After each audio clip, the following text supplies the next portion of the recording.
So ngayong hapon pong ito, ipagpapatuloy natin coming from last week.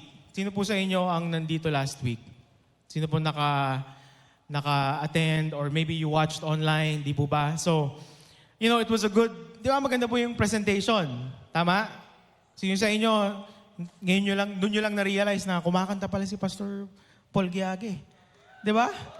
Grabe yun. Ano yun? The comeback. Yan. The comeback, ano yun? Performance. Pero alam niyo po, our desire, hindi lang di ba, dahil Easter, sige, dapat maganda yung presentation natin, di ba? Which is, tama naman, we desire excellence. But may mensahe na gustong iparating ang ating mga pastors and leaders sa ating lahat. Di ba? Di ba? Kasi Easter nga, resurrection, napaka-powerful niyan eh. And ayaw natin na magstay lang siya sa isang performance. Kaya ngayong hapon mong ito, pagpapatuloy natin kung ano ba yung napanood, narinig natin last week, pero paano natin ngayon itutuloy yon sa ating pang-araw-araw na buhay. So, bago po pala yun, just this past week also, some of our pastors and leaders, we just came from Baguio. Dahil meron po tayo dong, ang tawag po ay regional conference ng mga Luzon network churches. And gusto ko lang pong sabihin sa inyo na hindi tayo nag-iisa. We are part of something bigger. Di ba? Kaya it's good na paminsan-minsan, di ba, naalala natin yun na, oo nga, this is New Life Main. Yes, ito yung main church ng New Life. Pero even sa Luzon, madami po tayong mga New Life churches. Madami tayong mga network churches. And God is doing mighty things. Hindi lang dito. Hindi lang sa Alabang, hindi lang sa Maine. Pero all over, kung saan may New Life Church, gumagalaw po ang Panginoon. And you are part of that. Amen? You are part of something bigger. Yan. So, this afternoon, and kaya ko pala kinuwento yun. Kasi, yan, si Pastor Giselle, siya yung nag-preach kaninang morning. And syempre, magkasama kami nun sa Baguio. Kaya, medyo yung preparation namin dito, kahapon kagabi lang na-finalize yung notes. Kaya, ano pa rin to, this is good because it's His Word. Amen? But I encourage you, you can watch the morning service kasi si Pastor Giselle, he preached I don't want to say complex, pero it's a full message, especially coming from, di ba, our identity. What does the resurrection do sa akin, for my identity? Right? So, let me encourage you with that. For this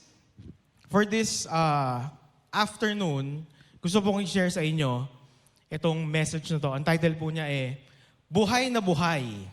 Yan, Buhay na Buhay. Sino po ba ang buhay na buhay dito ngayong hapon na ito? Tingnan niyo ang katabi niyo. Kung, yan. Kasi medyo dim yung lights dito sa gitna Kaya, di ba, kailangan buhay na buhay tayo. Sino sa inyo you are a morning person? Sino yung maagang gumising dito? Sino? Yan, morning person. Yan. Kasi, alam niyo po, sa bahay namin, ako yung morning person. Di ba? Kasi yung asawa ko, siya yung mas late siya natutulog. So, syempre, mas late din siya nagigising. Right? Ganun lang yung dynamic namin. But let me ask you this question. Isipin nyo, pag nagigising kayo sa umaga, di ba, once you wake up, does it take seconds or minutes na yung magising yung diwa mo? Di ba? Right? Minutes. Or yung iba kasi, paggising pa lang, parang okay, gising na ako. Di ba? Go na. Hindi na kailangan ng maghilamos or what. Right? Gising na agad yung diwa nila. Di ba? God bless. Right? For some, sino sa inyo, kailangan nyo muna magkape. Bago tayo, di ba? Bago tuluyang parang makakapag-isip ka na. Right? Ma-realize mo, ito nga pala yung gagawin ko ngayon. Right? It might vary, di ba? Minutes, seconds for some. For some, maybe even longer. Right? Pero, in that thought, di ba, magkaiba na ikaw ay buhay sa ikaw ay gising. Tama? Kasi pagka sa umaga, pagmulat mo ng mata mo, thank God, buhay ka. Right? Thank God, buhay ka. Di ba? Okay, buhay ako. Pero in reality, it still takes, for some minutes, for some seconds, para ikaw ay magising. Tama? At iba-iba tayo ng dynamic, pero magkaiba na ikaw ay buhay at ikaw ay gising. Ang katanungan dito, buhay si Jesus, di ba? We heard that last week. We heard that in Resurrection. That's why we celebrate Easter. Alam natin na buhay si Jesus. Pero ang tanong, ako ba ay gising? Ako ba ay gising dun sa katotohanan na yon? Kasi katotohanan siya eh. Di ba? Buhay si Jesus. Okay, I get it. Buhay si Jesus. Ay narinig ko, kinanta, narinig ko, pinreach, di ba? Resurrection Sunday, Easter presentation, buhay si Jesus. Pero ako ba'y gising sa katotohanan na yon? Bakit? Magkaiba po yon. Minsan kasi isipin natin, na okay lang, napanood ko naman yung Easter presentation. Mandun naman ako sa church, nanonood naman ako online. Pero hindi po yun automatic na naintindihan na natin kung ano ba talaga yung meaning nun. Di ba? Hindi po automatic na dahil napanood natin, dahil narinig ko si pastor, dahil pinag-pray ako ni pastor, gets ko na. Automatic na each and every day, di ba? Pinamumuhay ko yung pagkamatay ni Jesus at kanyang muling pagkabuhay sa aking araw-araw. Di po ba? Magkaiba na si Jesus ay buhay, pero ako ba'y gising? Kaya ngayong hapon pong ito, di ba, itong title na to actually, yun ang maganda sa Tagalog eh. You can, may iba-ibang, pwede mong laruin yung ibang words. Bakit? Pwede mong basahin yan na buhay na buhay. Di ba? Buhay na buhay. Pero, anong isang pwedeng basa dyan? Buhay na buhay. Right? Buhay na buhay. Si Jesus ay buhay na buhay para tayo bigyan ng buhay na buhay. Right? And kung yun lang po ang inyong maaalala ngayong hapon na ito, it's worth it. Right? Dahil yun pa lang, kung isipin mo, nga no, buhay ba ang buhay ko? Di ba? Buhay ba ang buhay ko? Sino sa inyo, they ask this question, lalo na in English kasi iba yung dating niya eh. Pero isipin nyo, when do you feel most alive? Di ba? Sa araw-araw, kailan ba na nararamdaman ko na buhay talaga ako? I'm awake. Bakit? Because a lot of times, if we're gonna be honest, yung ating mga araw, ating mga Monday to Friday, minsan autopilot na. Di ba? Lalo na yung mga may pasok ng, di ba, Monday, Manic Monday, right? Kasi sa church po, yung mga staff, most of the staff, day off ang Monday. Kasi nga, Sunday is technically work day. So, walang pasok. Karamihan ng staff ng Monday. So, minsan, yung aming linggo ay nagsisimula, siyempre, Tuesday or ano na. Pero, siyempre, 24/7 pa rin naman ang trabaho ng isang church staff, di ba? But sometimes, autopilot na tayo. Di ba? Sometimes, parang automatic na eh. Okay, sa umaga, gising ako ng Monday. Depends. Commute ako, punta ako ng trabaho ko, and then repeat. Di ba? Repeat, Tuesday. And if you're gonna be honest, minsan you don't feel alive anymore. You might be breathing, you might be, okay, buhay ka nga, pero parang hindi ka nagising sa ginagawa mo. Bakit? Kasi nakasanayan mo na lang. Yan po ang ayaw natin mangyari sa message na naririnig natin every Sunday. Sa ginawa ni Jesus, para sa atin, kakarinig lang natin last week, di po ba? Jesus is alive. Christ is risen. But I can take that and I can box it on a Sunday. Without knowing na, okay, pwede ko pala siyang dalhin ng Monday, ng Tuesday, hanggang makabalik ulit ako ng Sunday. pwede palang dalhin yun. Kaya po ang heart namin is to really talk about identity. Diba? What's our identity? Yung identity kasi sa Tagalog, actually, ang Tagalog niya talaga is pagkakakilanlan. So medyo mahirap siya. So katauhan na lang. Di ba? Sino ka ba? Ano bang katauhan mo? Si Jesus ay namatay para tayo bigyan ng identity, ng bagong katauhan. At basahin po natin sa 2 Corinthians 5, simula po tayo sa verse 14. Sabi po dyan, ang pag-ibig ni Kristo ang naghahari sa amin.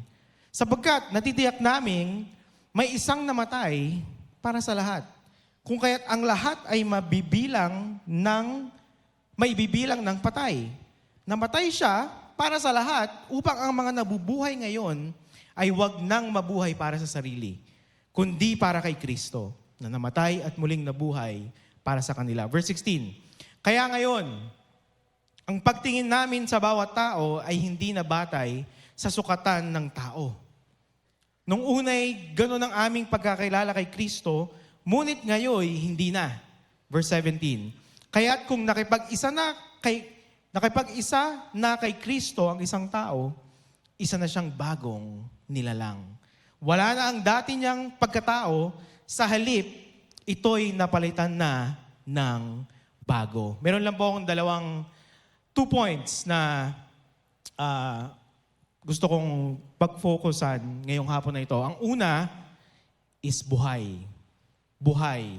Yung pong the set of verses that we just read, ang dami pong pwedeng makuha from that. Pero let's take it slowly. Okay, napakadami po doon. Unang-una, ako ay binigyang buhay ni Jesus. Yun po ang isang katotohanan na gusto nating ma-communicate pa ulit-ulit. Ang ginawa ni Jesus, di ba, sa krus, siya ay namatay at siya ay nabuhay muli kapag tinanggap natin siya sa ating buhay. When we accept Him, di ba, yun ang tinatawag natin na salvation. Right? At ang promise nun is, syempre, pag tayo ay sumakabilang buhay na, that we're gonna spend eternity with Him in heaven. Di ba? Napakaganda po niyan. Pero, hindi lang po yun. Salvation, hindi lang po para pag wala na tayo dito sa mundo. Ang salvation ay para habang tayo nabubuhay pa din. Di ba? Na I am saved not just for eternity, I'm also saved for the life that I'm living each and every day. Yun ang sinasabi po na, di ba, kaya nga point number 1, buhay. Okay, sabihin nga po natin yon, buhay. Ikaw ay buhay. Di ba? Tingnan nyo nga po yung katabi nyo ulit dyan, kung buhay pa. Yan. Di ba? Tayo ay buhay. Di ba? Buhay tayo. Bakit? Dahil si Kristo ay binibigyan tayo ng buhay. Sabi po ni Pastor Paul last week, Jesus didn't just change my life, He gave me life. At magandang isipin, di ba? Ang sarap sabihin na, Jesus changed my life. Right? And we get the context of it. Pero in light of salvation, in light of what Jesus did for us, hindi lang naman talaga na binago niya ang buhay natin. Binigyan niya tayo ng buhay. Yun talagang katotohanan doon. Bakit? May isa pong verse in the Bible, I think it's in Galatians 2:20. Sabi doon, I have been crucified with Christ. It's no longer I who live, but Christ lives in me. Diba? The life that I live in the flesh, I live by faith in the Son of God who loved me and gave Himself for me. Diba? Mas madaling, kasi sa English eh. Tagalog medyo mas mahaba siya. Pero ano ang basic truth na pwede nating kunin from that verse? Ako ay namatay kasama si Jesus. Ang aking lumang katauhan ay namatay kasama si Jesus. At nung siya ay nag-resurrect, ako ay nag-resurrect din. Kaya, ang buhay ko ngayon, ang katauhan ko ngayon, ay iba na. Hindi na yung dati. Bago na. Hindi ko na titignan ng sarili ko, di ba? Pwede nating tignan ng sarili natin through the eyes or through the lens of what Jesus did. Sa ginawa ni Jesus para sa atin. Diba? Ako ay buhay, tayo ay buhay. Sabi sa verse 15, dun sa binasa natin kanina, namatay siya para sa lahat upang ang mga nabubuhay ngayon ay wag na mabuhay para sa sarili, kundi para kay Kristo na namatay at muling nabuhay para sa kanila. Di po ba kasi aside from identity, kung alam natin ang ating identity, kung alam natin ang ating katauhan, anong susunod doon? Malalaman din natin ang ating purpose. Di ba? Malalaman din natin, bakit ba ako nandito sa mundo? Bakit ba? Di ba? Bakit nga ba? Ano bang gagawin ko dito sa mundo? Ako ba wala lang, I'll just fill a space on earth? O meron ba talagang plano sa akin ang Panginoon? Sabi po dun sa verse 15, di ba? Para ang lahat ng nabubuhay ngayon ay wag na mabuhay para sa sarili. Napakadaling basahin, napakadaling sabihin, pero as human beings, di po ba, lagi tayong babalik doon. Di ba? Siyempre, mabubuhay ako para sa akin. Di ba? My own desire, kung anong gusto ko, my own, di ba? Ako. Pero, pag nalaman natin at pag tayo ay na-remind na binagyang buhay tayo ng Panginoon. Si Jesus ay namatay para bigyan ako ng buhay. Anong magagawa sa atin nun? Now, I can live for Him. Di po ba? That is the most non-religious thing here on earth. Bakit? Because other religions will say, di ba, magkano ka muna? Di ba? Mag-offering ka muna. Di ba? Gawin mo muna to just para at least di ba, you will be pleasing to whoever you're worshiping. Pero tayo po, anong pinapaniwalaan natin? Si Jesus ay ginawa na niya ang first step. Siya na namatay para sa atin. Namatay at nabuhay. So ngayon, wala tayong dapat patunayan. We can go after Him freely. We can live for God because He died for us. Di po ba? Salvation, di ba, pagtanggap kay Jesus, ang ibig sabihin po niyan is yung katauhan ko ay buhay kay Kristo. Nakahimlay na ang dating ako at buhay ako sa Panginoon. Ibang tao na. Di ba? Ibang tao na. Iba na ang identity. Now, ito pong mga sinasabi ko, first point natin, di ba? Buhay. Ito yung ginawa ni Jesus para sa atin. Diba? Nung siya ay namatay sa krus, nabuhay, okay, tinanggap ko siya, ito yung mga benefits nun. Diba? May bago kong identity, I have, I can live for God, I'm a new creation. Those are the benefits. Ngayon, punta tayo sa pangalawa. Second point. Okay? Second point is this. Kung ang point number 1 is buhay, number 2 is gising. Gising. Diba? Gising. And there's this, when I was reading, syempre, last week po, Resurrection Sunday, so we were reading, syempre, yung pagkabuhay ni Jesus. Diba? And it's very interesting kasi sa Matthew 28, ito yung account na wala na doon yung katawan ni Jesus. Diba? The stone has been rolled away. Right? And usually, we stop there. Diba? Tama naman. Right? Jesus is not there. The body is not there. He is risen. He is alive. Pero if we're gonna read along, punta po tayo sa verse 11. Matthew 28, verse 11. And si Mary and Martha, tama no? Mary and Martha, yung pumunta doon. Tama po ba? Tama. Mary and Martha.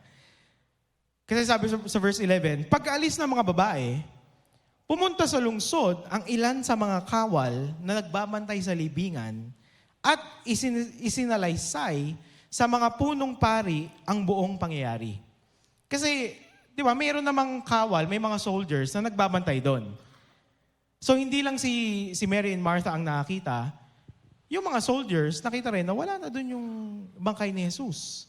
Di ba? 12. Nakipagpulong naman ang mga punong pari sa mga pinuno ng bayan at nagkasundo silang suhulan ng malaki ang mga kawal. Verse 13. At ang mga ito ay inutusan nilang ganito ang ipamalita. Habang natutulog kami kagabi, dumating ang mga alagad ni Jesus at ninakaw ang kanyang bangkay. Sinabi pa nila, huwag kayong mag-alala. Kung makarating man ito sa gobernador, kami ang bahala sa inyo. Verse 15. Tinanggap ng mga bantay ang suhol. At ganon nga ang kanilang ginawa. Kaya magpahanggang ngayon, ito pa rin ang ipinamamalita sa mga Hudyo. Hindi lang po yung mga disciples ni Jesus ang nakakita nung nangyari dun sa tomb. Meron din mga soldiers. May iba din. Pero ano nangyari? Sila ay nasuhulan. Di ba? Nasuhulan sila. And if you think about it, itong mga sundalong to, in their mind, ewan ko kung paano nila pinrases yon, pero alam nila na yung nangyari hindi normal. Alam nila na may nangyaring kakaiba. Di ba? Alam nila na, paano nangyari yun? May, di ba, laki ng bato, tapos nawala na lang bigla yung bangkay ni Jesus doon. Di ba? Alam nila na merong supernatural na nangyari. Pero, ano nangyari? Nabayaran pa rin sila. So, itong dalawang sundalong to, all their life, malamang dala-dala nila yun. Dala-dala nila yun. Di ba? Na nakakita sila ng something supernatural, alam nila sa sarili nila na hindi nila ma-explain yun, pero tumahimik sila. Nanahimik sila. At alam mo niyo po, ito yung napaka-powerful. Bakit? Dahil parang ganito yung picture ng, alam ko, nakita ko, na-experience ko, alam ko si Jesus ay nabuhay, okay, alam ko yan, pero hindi ko siya napamuhay. Hindi ako gising. Buhay ako, okay, I have a new identity in Christ, pero hindi ako gising. I have the benefits. I accepted Jesus. Amen. Thank you that, I'm going to heaven. Pero yung pang-araw-araw ko, hindi ako gising. Hindi ko maipamuhay yung naririnig ko every Sunday. And alam niyo po, I'm not saying this, to condemn anyone. Dahil lahat po tayo ay dumaan dyan. Di ba? May mga, when I was younger, may mga naririnig ako sa simbahan na parang wala lang, di ba? Okay, nag-church ako on a Sunday, pero pagdating ko ng Monday sa school, parang wala nangyari. Di ba? Why? Because una, maaaring hindi ko naintindihan yung narinig ko. Or pangalawa, hindi ko alam kung paano i-apply. Hindi ko alam kung paano gawin. Itong mga na babasa ko sa salita ng Panginoon, naririnig ko sa mga pastor, hindi ko alam kung paano i-apply. Alam ko na buhay ako kay Jesus, pero ang pagiging gising ay aking desisyon. Ang pagiging buhay kay Jesus, siya yung gumalaw. Siya yung gumalaw dyan, di ba? Siya yung nabuhay, siya yung namatay, siya yung nabuhay. Pero ang pagiging gising sa katotohanan na yon ay nasa akin. Nasa akin yon, nasa atin yon. Tayo ba ay satisfied na, buhay ako kay Jesus. Pero, ako ba ay gising? Ano ba yung tsura? Ako ay gising sa mga katotohanan ni Jesus. Ito yung makikita sa pang-araw-araw. Halimbawa, nagmamaneho ka. May kumat sa'yo. Di ba? Anong gagawin mo? Di ba? That's for you to answer. And, yun po ay isang opportunity na pwede nating apply. Teka lang. Ako ba'y gising sa katotohanan ng ginawa ni Jesus para sa akin? Di ba? I'm not saying na madali. Di ba? Kasi it's a process. Siguro kung dati, bababa mo yung bintana mo, di ba? Siguro ngayon, businahan mo na lang. Di ba? It's a process, right? Until it comes to a time na, di ba? Bahala na, right? I don't want to let that steal my joy, right? It's a process. Pero ito ay nagmumula sa ating pagiging gising sa ginawa sa atin ng Panginoon. Di po ba? O halimbawa, meron kayong misunderstanding ng asawa mo.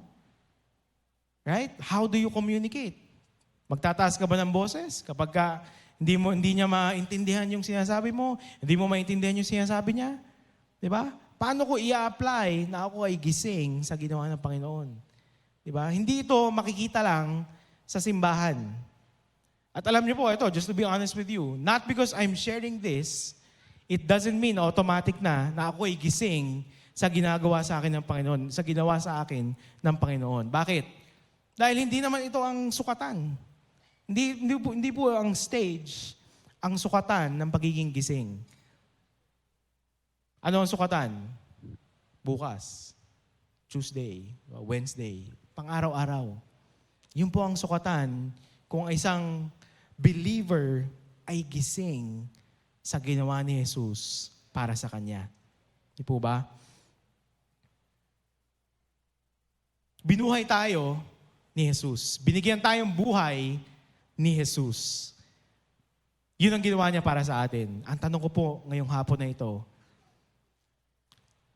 willing ba tayo na maging gising sa ginawa niya? Bakit? Dahil napakadali na mayroon tayong marinig on a Sunday, paglabas natin ng simbahan, tapos na. Di ba? Tapos na.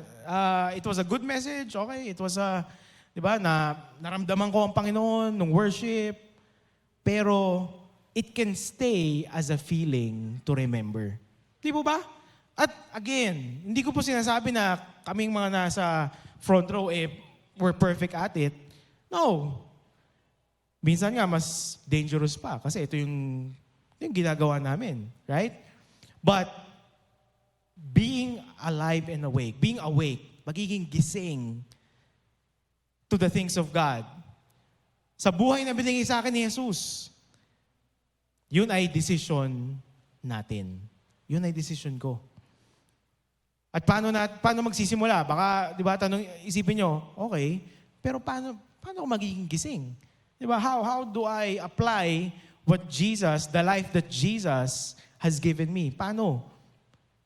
Ang unang-una po is ang ating pag-pursue sa Kanya. Ang ating, even outside church, tayo po ba ay nagdadasal? Right? Even outside church, even not on a Sunday, tayo po ba ay nakakapakinig ng Kanyang salita? Ibig sabihin, di ba, reading your Bible.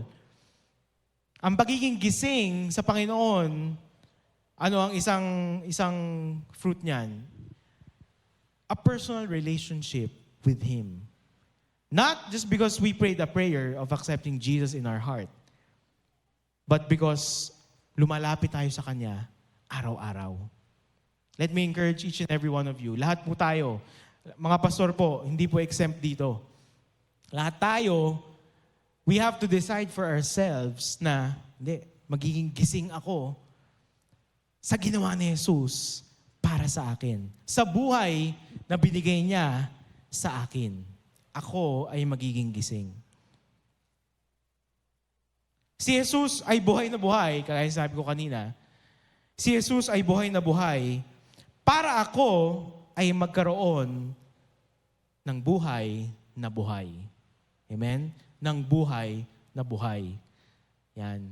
At bago po ako magtapos, yan, basahin ko lang po yung pala yung sinulat ng asawa ko kanina, na yung dalawang babae, tama nga, si Mary Magdalene at yung isang Mary. Yung dalawang babae sa tomb, di ba? Hindi si Mary and Martha, si Mary siya at si Mary Magdalene. Tama? Tama? Clear po ba tayo doon? Yan. Pag pinanood natin to ulit, yan, na-clarify natin yon. Okay? Mary and Mary Magdalene. Right? Balik lang po dun sa example na yon. Kasi yung mga sundalo na bayaran, di ba? Pwede po maging picture yon ng pressure from the world. Right? Things that we encounter. Right? I mean, maaaring nandito ka ngayon, nakarinig ka ng salita ng Panginoon, you're so encouraged. Bukas or this week, Meron kang haharapin, di ba, na pressure. Meron kang haharapin na desisyon. Maaring sa business, sa work, with your family. Di po ba? Anong ginawa ng mga sundalo? Nanahimik sila. Bakit?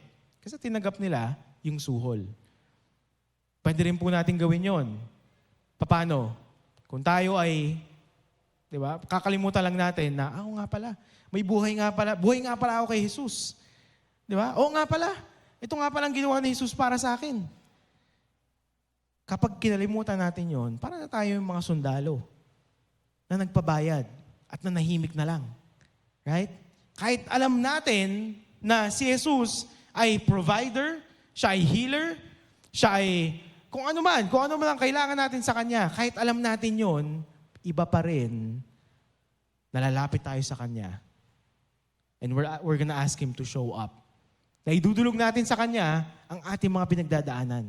Magkaibang bagay po yun. Maaaring alam natin, okay, buhay ang knowledge na Jesus is like this. Pero ako ba'y gising na i-apply yon sa aking pinagdadaanan? Tayo po ay binigyan ng buhay na buhay. At ngayong hapon pong ito, all of this, the essence of this, lahat mo ng shinare natin, narinig natin ngayong hapon na ito, nagsisimula, di po ba, sa isang desisyon. Tayo ay magigising mula sa isang desisyon. Ano po yon? Yung desisyon na tanggapin si Jesus sa ating puso, sa ating buhay. Yung po ang simula ng ating journey with Him. Di ba? Very powerful yung ginawa ni Jesus sa cross. Very powerful. Nabuhay siya. Di ba? Magandang, okay, alam ko yon. Pero tinanggap na ba natin yung Kanyang ginawa? Tinanggap na ba natin yung buhay na Kanyang pwedeng ibigay para sa atin? At lahat po ng, di ba, believer, paano natin matatawag ating mga sarili na believer? It starts with the decision to accept Him in our heart, sa ating puso. Kaya ngayong hapon na ito, with everyone's eyes closed, heads bowed, whether you're here on site or you're watching online, we're gonna give you an opportunity na tanggapin si Jesus, na maging gising sa buhay na binigay niya sa atin. And if that's you, ang gagawin lang po natin is we're gonna repeat a prayer. Now, it's not just the repetition of the words, pero yung pong ating puso. Yung pagtanggap natin sa puso. Kaya kung ikaw ay nandito, hindi mo pa na tatanggap si Jesus sa iyong puso, sa iyong buhay, pakisambit lang itong prayer na ito. And if you've already prayed this prayer, then pray it as an encouragement for those who have not yet prayed this prayer. Sabihin po natin, Jesus, salamat sa buhay.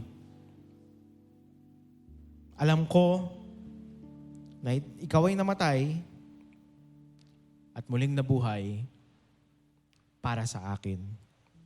Ngayong hapon na ito, tinatanggap kita sa aking puso, maghari ka sa aking buhay.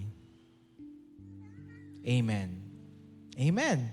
Right? Ang ginawa niyo pong yun ay a decision na alam nyo na, oo nga, di ba, I'm saved. Because I remember I accepted Jesus that day. Right? Gusto po namin mag-journey with you. Meron po tayong Next Steps Lounge. So after the service, pwede po kayong pumunta doon. If you prayed that prayer for the first time, we have a Bible for you. Because gusto po natin na to help you in the process of this journey of faith. Amen? And I want to end with this. Diba? Kagaya ng sinabi ko kanina, diba? Buhay at gising. And you might be a believer. You might have been attending for the longest time. Pero, if you're gonna be honest with yourself, hindi mo pa nararanasan na maging gising. Hindi mo pa naranasan na dalhin si Jesus outside of the church. I'm not saying sharing to whoever, okay? That's good. Pero dalhin si Jesus, ibig sabihin, sa iyong bahay, sa iyong business, sa iyong school, sa iyong pagmamaneho. Hindi mo pa naranasan na, kasama ko nga pala si Jesus. Right? I'm gonna pray for you. Because all of us need this. Okay? Again, hindi namin sinishare to dahil kami perfecto na dito. All of us. We have to remind ourselves na, di ba, gisingin mo yung sarili mo na, nga pala. Di ba? And ito yon. Hindi ko ginigising yung sarili ko na sabihin ko, uy, pastor ka. Di ba? Uy, staff ka pa naman. Di ba? Hindi. Ano ang paggising? Uy, binuhay nga pala ako ni Jesus.